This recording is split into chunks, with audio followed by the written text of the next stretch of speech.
আসলে এই কুরবানিটা কি?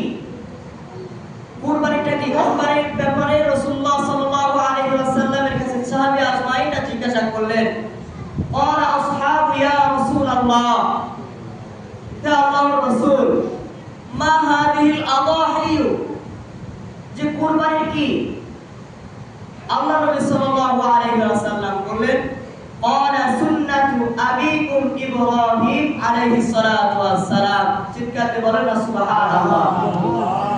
আল্লাহ নবী সাল্লাল্লাহু আলাইহি ওয়াসাল্লাম সাহাবায়ে আজমাইনদেরকে বললেন, ও আমার সাহাবীরা, এই কুরবানি হচ্ছে তোমার আমার জাতির পিতা ইব্রাহিম খলিলুল্লাহ আলাইহিস সালাতু ওয়াস সালামের সুন্নাত। বলেন না সুবহানাল্লাহ।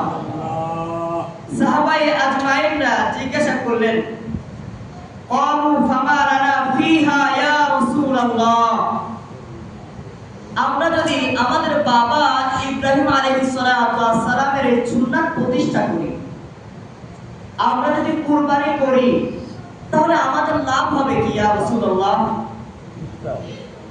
সাহাবীরা জিজ্ঞাসা করলেন, আমরা যদি এই কুরবানির আমলটা, এই সুন্নাত প্রতিষ্ঠা করি, তো আমাদের লাভ হবে কি? আল্লাহ নবী সাল্লাল্লাহু আলাইহি ওয়াসাল্লাম বলেন, ক্বালা বিকুল্লি শারাতিন হাসানা, তোমরা যে কুরবানির পশুকে জবাহ দিবে, এই পশুর প্রতিটা পশমের বিনিময়ে মহান আল্লাহ তাআলা তোমাদের আমলনামায় সওয়াব লিপিবদ্ধ করে দিবেন। চিৎকার দিয়ে বলেন না সুবহানাল্লাহ।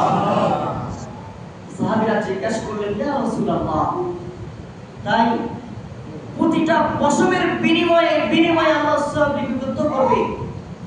কিছু কিছু পশু তো আছে যাদের